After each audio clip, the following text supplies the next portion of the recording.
cuando yo escribo mis libros, trato como de remover esas capas y ver de qué manera se han encadenado esas violencias. Hola, buenas tardes a nuestros amigos lectores de W Magazine. Buenos días también, por supuesto, y buenas noches, dependiendo de donde nos estén viendo y la hora en la que nos estén viendo y escuchando en este momento. Continuamos con nuestros diálogos literarios entre generaciones de escritores colombianos, con motivo de la edición número 80 de la Feria del Libro de Madrid, que tiene este año como país invitado de honor a Colombia. Y como todos ya sabemos, a estas alturas del partido y de la feria, pues ha habido una polémica porque la delegación oficial del país invitado pues no invitó, excluyó a algunos de los mejores escritores colombianos, los consagrados, y a otros emergentes. Y en W Magazine hemos querido un poco acompañarlos a ellos y hemos creado este ciclo en el que un escritor muy conocido, consagrado, dialoga con un escritor nuevo y o emergente poco conocido para hablar de literatura. En este caso, hoy nos acompañan William Ospina. Buenas tardes, no vamos a decir desde dónde, si él lo quiere decir bien, si no, no lo decimos aquí. No seré yo quien revele el lugar, porque en estos tiempos es como mejor, no se sabe si decir o no decir, ¿verdad, William? Sí, vale. Muy bien, hola Winston, gracias por la invitación. Gracias. Y Marvel Sandoval Ordóñez, la misma historia, si quiere contarlo bien, si no, yo guardo todas estas cuestiones desde donde están hablando, pero la gracia es que Internet nos permite esas posibilidades en diferentes países, dos escritores hablando. Gracias, Marvel, por aceptar esta invitación de W Magazine. Hola, Winston, y muchas gracias a ti por haberme invitado. Sí. Brevemente, vamos a recordar William Ospina, poeta, ensayista, narrador, columnista, por supuesto. Entre los poemas, voy a decir algunos de los que a mí me gustaron y con los que pensé que es Hilo de Arena. En ensayos hay muchísimos, no voy a detenerme ahora en esto de ensayo, pero sí en la novela que es, digamos, el penúltimo capítulo dentro de la exploración literaria de William, que tiene esta trilogía magnífica que es Ursúa, El país de la canela, La serpiente sin ojos, y Guayacanal, es la última. No menciono otra novela que hay en medio porque ahora en la conversación la voy a mencionar a través de una tercera persona. Y Marvel Sandoval Ordóñez, periodista, escritora, también ensayista, ha hecho alguna parte de biografías y presenta ahora mismo en la Feria del Libro de Madrid en un solo volumen su ciclo literario Conjuro contra el Olvido, que reúne sus tres últimas novelas sobre la situación de Colombia. Ella seguramente nos lo puede contar ahora mejor, que es En el brazo del río, Joaquina Centeno y Las brisas, donde hay una biografía, toma el pulso de la realidad colombiana a partir de la violencia y de las diferentes violencias más cotidianas, más visibles, y en una progresión del campo, de lo íntimo, a la ciudad, y siempre combinándose estos elementos. Este modelo Marvel William de charlas que estoy teniendo con los escritores lo abre un librero de Madrid, que como todos sabemos son los coprotagonistas junto con los lectores y ustedes los escritores. Este librero o librera formula una pregunta y a partir de aquí ustedes hablan de lo que quieran, de literatura y de lo que consideren pertinente. En esta ocasión el librero es Ramón Alba, de la librería Polifemo.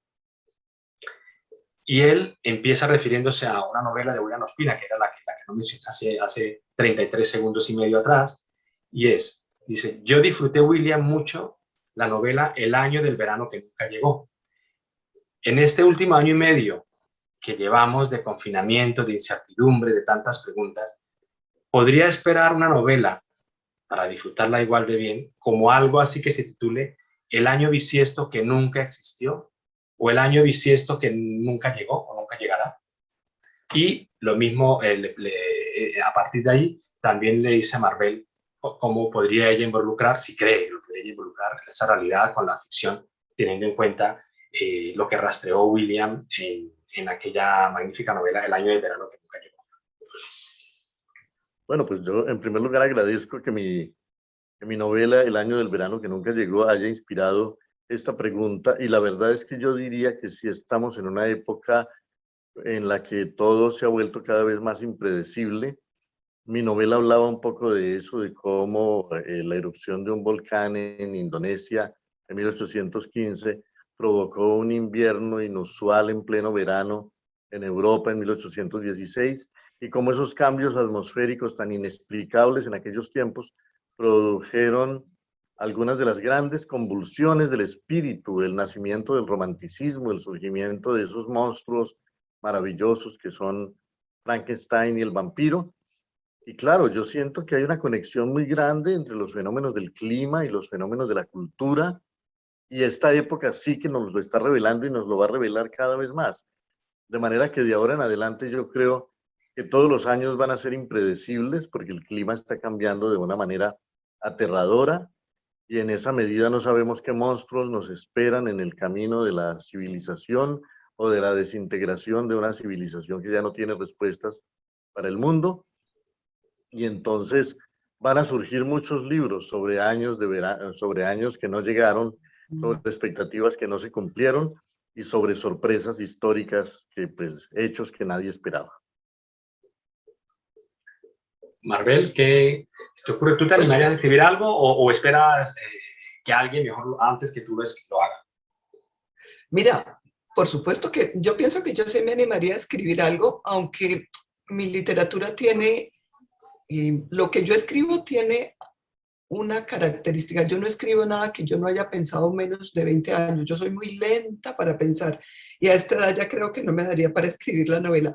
Pero fíjate que esa novela sí me hizo pensar en una novela que a mí me gustó mucho, que es de Doris Lessing, que se llama La historia del general Dan y de la hija de Mara y de Griot y del perro de las nieves, que es una novela futurista. Yo no sé si tú la has leído o William la ha leído, y es una novela de un mundo que ya no existe. Es una novela donde el mundo ha quedado absolutamente aislado. La gente que está en un sitio no sabe lo que está pasando en el otro y sabe que existió un mundo maravilloso que fue otro, y en una parte de ese mundo hay guardada una riqueza que unos custodian, y la riqueza es una biblioteca.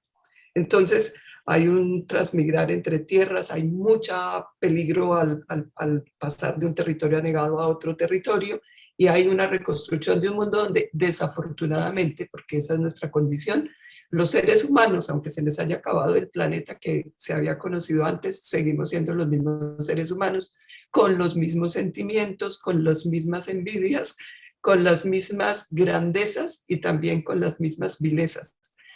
Entonces, esa novela me hizo pensar en lo de Doris, y sí, de pronto podría escribir una novela así, con un corte más futurista, pensando, como decía William, que todo es impredecible, pero que yo creo que estamos ante cambios muy acelerados en el planeta. Y esto da lugar a que nuestra imaginación pueda ponernos en muchísimos sitios distintos al mismo tiempo.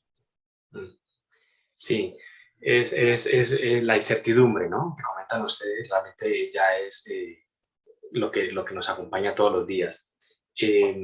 También me pareció interesante reunirlos a ustedes dos en esta conversación, porque gran parte, si no todo el material de literario de ustedes es Colombia, son la historia de Colombia, cruzada, atravesada por la violencia y las violencias. La última novela de William Ospina, que es Guayacanal, cuenta una historia, como sabrán muchos lectores, pues empieza a partir de sus bisabuelos, de la segunda mitad del siglo XIX, como en aquel momento en Colombia, pues sí había una paz. No era la Colombia que estamos viviendo y que está en el imaginario universal, ¿no es cierto? Y rastrea todo aquello, como si hubo una especie de paraíso y cómo se conquistaron además aquellas tierras de Colombia, y cómo migraron, cómo la gente se desplazó, sobre todo, insisto, por el centro de Colombia, de Medellín hacia el sur y hacia el norte, todo esto. Total, y William va contando cómo va evolucionando esa situación de Colombia en lo personal, y llega a la violencia, que es luego, digamos, el territorio que Maribel más o menos ha tomado en su ciclo Conjuro contra el Olvido, que ya son violencias más recientes, con la guerrilla, paramilitarismo, en fin, todo esto. Toda esta introducción, pero para situar un poco a los lectores, me perdonarán ustedes dos, y es ¿Cómo se enfrentan a un material tan caliente todos los días, todo el tiempo? Ustedes han crecido en esa, William lo cuenta magníficamente en esta novela, como el de niño, empiezan a desplazarse ya, es toda esta eclosión de violencia. ¿Cómo te enfrentas tú, William, a manejar ese material y convertirlo en literatura? Pues mira, yo siento que a veces me siento en una labor como arqueológica, ¿no? Removiendo las capas tectónicas de la violencia colombiana, desde las violencias de la conquista, que fueron, digamos, una segunda ocupación del territorio, después de esa antiquísima ocupación del territorio que fue la llegada de los pueblos nativos hace 20.000 años, que fueron también a su manera una conquista de América hace muchísimo tiempo y que, bueno, después lo que fue la conquista europea. Y cuando cuento mis historias de Guayacanal, de cómo avanzaron mis bisabuelos con los colonos por esas montañas que eran selvas vírgenes todavía hace siglo y medio, pues me siento como viendo otro momento de esa violencia que ya, porque ya había pasado por allí, por esas mismas tierras, la conquista, arrasando a los pueblos indígenas, destruyendo mundos, destruyendo civilizaciones, hundiendo cosmovisiones. Y claro, todos los colombianos sabemos que esas violencias que cotidianamente vivimos no acaban de surgir en el mundo, sino que están como superpuestas sobre otras violencias y son el fruto de otras violencias. Los jóvenes que hace unos meses salieron, estallaron en las calles en rebelión por el desamparo en que los mantiene, no un gobierno, sino un sistema, porque mi problema no es con un gobierno, sino con todos los gobiernos que ha tenido Colombia durante mucho tiempo, porque todos han engendrado esa situación de racismo, de clasismo, de exclusión, que mantiene a cientos de miles de jóvenes abandonados, sin futuro, sin educación, sin la posibilidad de aportar su talento, su creatividad, su energía vital a la construcción de un país moderno y de un país civilizado. Entonces, esos muchachos son hijos de las violencias de los años 90 y esos a su vez hijos de las violencias de los años 50. Y entonces, cuando yo escribo mis libros, trato como de remover esas capas y ver ¿no? De qué manera se han encadenado esas violencias y de qué manera nosotros, nuestros gobiernos, por supuesto, nuestras élites, por supuesto, pero nosotros también hemos sido incapaces de encontrar una lectura del país más lúcida, más generosa, con más grandeza, que nos permita dejar atrás esa larga historia de repeticiones, de violencias, de exclusiones y de traición a un territorio que estamos arruinando y que es un territorio maravilloso. Yo pienso, William, que parte de esa imposibilidad se ha dado porque somos incapaces de reconocernos. Es decir, yo creo que en Colombia, si hubiese un interés profundo, individual, primero que todo individual y después colectivo en reconocernos en lo que somos, podríamos empezar a quitar todas esas capas que tú dices y llegar al fondo de nosotros para evitar estas violencias que estamos repitiendo. Mira, mi ciclo se llama Conjuro contra el Olvido, porque lo que yo creo que en esencia nos está caracterizando es que olvidamos nuestra historia, pero no solo la nuestra, tú lo dices en tu última novela, lo digo yo también en una de mis novelas, cada uno por su lado lo dijo, pero nuestra memoria, la tuya y la mía en lo individual hacia atrás en la familia, llega por allá a la tercera generación. Y a eso, si le unes lo histórico, nos hace olvidar que cada uno de nosotros en esa cadena hemos sido hijos de violencias, de servidumbres, y que esas cadenas nos han atado y nos siguen atando hoy. Entonces, en la medida en que no tenemos esa memoria, no tenemos ese reconocimiento, nosotros estamos viviendo en una repetición. Nos repetimos todo el tiempo, cada vez, por supuesto, porque la historia sí va avanzando. Entonces, por ejemplo, no es lo mismo la violencia de la que hablas en tu novela en Guayacanal, en la violencia liberal y conservadora a la violencia paramilitar.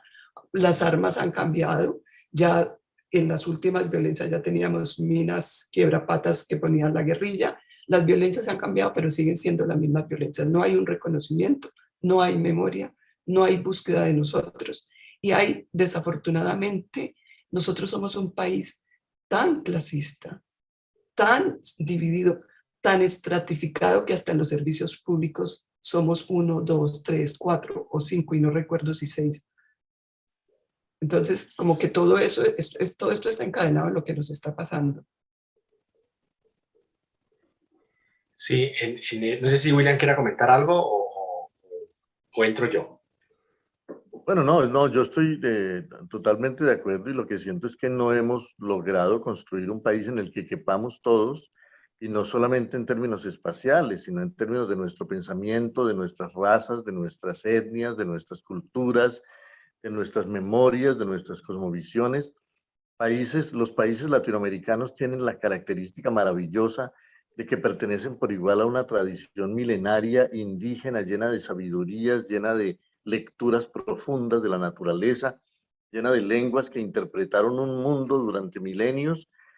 Pertenecemos también a la cultura europea que llegó con todo, nos podemos declarar, nos podemos reclamar, como decía Jorge Luis Borges, herederos de todas las tradiciones de Europa y además somos también herederos de todas las tradiciones de África y todo eso tiene que ser visto como una riqueza, pero las élites, la mezquindad del discurso con el que se ha leído el país durante siglos ha excluido un montón de elementos importantísimos de nuestra configuración histórica, de nuestra configuración cultural, y entonces todo ese mundo indígena maravilloso, todo ese mundo africano tan rico, tan rítmico, tan lleno de colorido, tan lleno de vitalidad, ha sido excluido, maltratado, borrado, y a pesar de los aportes inmensos que le ha hecho y que le seguirá haciendo a nuestra cultura.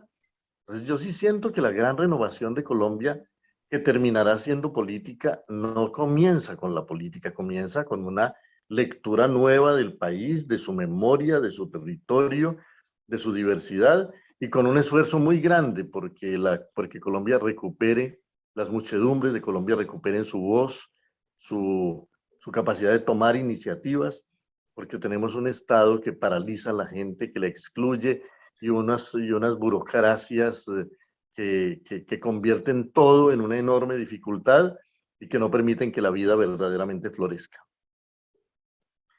Yo creo, William, que esa exclusión de la que estás hablando, esa exclusión de la que estás hablando parará en el momento en el cual todos nosotros, y no sé cómo vamos a hacer el esfuerzo, permitamos que entren de verdad otras voces nuevas a leer el país. Estás hablando tú, que eres un escritor muy reconocido. Estoy hablando yo, que soy una escritora sin ningún reconocimiento, la verdad. A mí me publican editoriales pequeñas, me lee mucha gente, mis libros los leen porque los fotocopian, y eso a mí me alegra mucho. Pero yo creo que así como yo me he dado una pelea de años, porque me hice en el mundo del periodismo y he podido entrar, hay muchísimas voces absolutamente ricas, haciendo lecturas del país desde todo lado, a quienes no se les está permitiendo. Entonces, seguimos siendo unas personas que estamos en un país donde es absolutamente exclusivo como excluyente. Y me pregunto, ¿qué podríamos hacer para permitir para no posibilitar más esto, para terminar con esto tan exclusivo? Lo que está pasando con la Feria del Libro en Madrid es una muestra de esa exclusividad. Un gobierno, a nombre de todos los colombianos, se toma, ¿sí?, la potestad de definir qué voces pueden hablar y son voces que ellos consideran que tienen que ser neutras o de pertinencia. Porque es que esa es la historia de Colombia desde siempre. Unas clases, unos pocos, han tomado el poder para decidir por todos los otros y para pensar por todos los otros. Sí, y sigue, William, perdón. No, yo estoy de acuerdo. Inclusive yo diría que siendo demasiado evidente que este gobierno tiene sus criterios excluyentes y tiene su posición cerrada con respecto a toda crítica y le teme mucho a la libertad que el arte y la literatura significan, eso no significa que vayamos a absolver a todos los gobiernos anteriores, que me parece que son iguales, ¿no? tienden a privilegiar. Yo me siento un privilegiado porque, no, aunque nunca le he pedido a ningún gobierno que me lleve a ninguna parte, si he ido es porque o me han invitado de afuera o porque, eh, digamos que los otros no se han atrevido a negar que hay lectores que quieren hablar de mis libros y leerlos. Pero en Colombia no ha habido un esfuerzo verdadero por reconocer la enorme riqueza y la enorme diversidad del país. Todos los escritores nos hemos hecho a pulso, no porque nadie nos haya impulsado realmente. Por lo menos en mi caso, yo siento que ha sido un esfuerzo largo y duro, pero pues no pretendo victimizarme. Colombia tiene demasiadas víctimas que padecen terriblemente una realidad asfixiante, dolorosa y sanguinaria. Colombia es un país que, que mata la poesía, porque mata a sus jóvenes, porque mata, ¿no? La rebeldía y porque mata a los defensores de la naturaleza. Y la poesía es eso, la poesía es la juventud, la poesía es la vida, la poesía es la naturaleza. Colombia es el país donde más líderes sociales y más defensores de la naturaleza se asesina en el mundo, y eso alguien tiene que responder por eso, y si no responden los gobiernos, la sociedad entera tiene que asumirlo como una verdad que hay que cambiar. Entonces, en Colombia nunca se ha hecho un esfuerzo verdadero por reconocer la enorme riqueza del país. Siempre hubo unas élites también intelectuales creando unos cánones que dejaban por fuera lecturas mucho más complejas de la sociedad. En Colombia no hay una biblioteca de autores colombianos que reconozca todo lo que se ha hecho, no más en estos 2 siglos. Yo intenté hacer un esfuerzo un poco desde el comienzo, porque un autor como Juan de Castellanos, que me parece que es fundamental para entender lo que es Colombia, lo que ha sido el continente, lo que fue la conquista, lo que fue el choque de los mundos hace 5 siglos, siempre fue mirado como como una crónica polvorienta que nadie quería apreciar. Y siento que eso que se hizo con Juan de Castellanos se ha hecho con cantidades de autores en el mundo. Unos cuantos muy buenos, excelentes, han logrado sobrevivir, en parte porque, no porque Colombia los haya valorado, sino porque el mundo exterior los reconoció. La gran valoración de García Márquez no la ha hecho Colombia, la gran valoración de Álvaro Mutis no la ha hecho Colombia, ¿no? Colombia se ha beneficiado de que el mundo descubrió esos autores, a Jorge Isaacs, a Eustacio Rivera, a García Márquez, a unos cuantos, y les dio su dimensión, o a Vargas Vila. Pero en el interior de Colombia ha habido una negligencia terrible en la lectura de una literatura tan rica como la de cualquier otro lugar del continente, pero mucho más desconocida, porque mientras que México o España hacen un esfuerzo grande por valorar a sus escritores, toda su tradición literaria, por divulgarlos, por crear grandes proyectos de divulgación hacia el mundo, en Colombia los autores que se conocen afuera es porque el mundo los descubrió y los visibilizó, pero no porque algún gobierno colombiano haya hecho un esfuerzo alguna vez porque los autores colombianos verdaderamente se conocieran en el mundo y en el interior. Sí. Bueno, se nos acaba el tiempo, nos quedan 5 minutos. Me gustaría cerrar con una cuestión muy literaria, y es que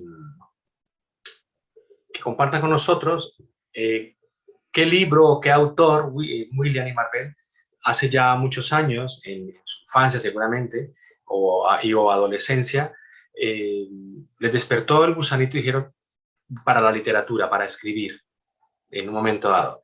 Les doy 10 segundos para que lo piensen, y que seguramente en algunas de las entrevistas que han tenido ya han hablado de esto. Muy brevemente, el título y el autor y por qué, y pasamos antes de que se nos acabe este Zoom, que ya saben que esto, el tiempo aquí no perdona. ¿Quién quiere empezar?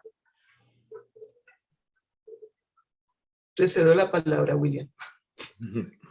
Gracias, Marvel. No, pues mira, yo cuando tenía 10 años leía a Tomás Carrasquilla, y eso marcó mucho mi lectura por lo menos de ese mundo de la cordillera colombiana y del esfuerzo de la literatura colombiana por atrapar el habla popular, por atrapar la manera de hablar de la gente y convertirla en literatura.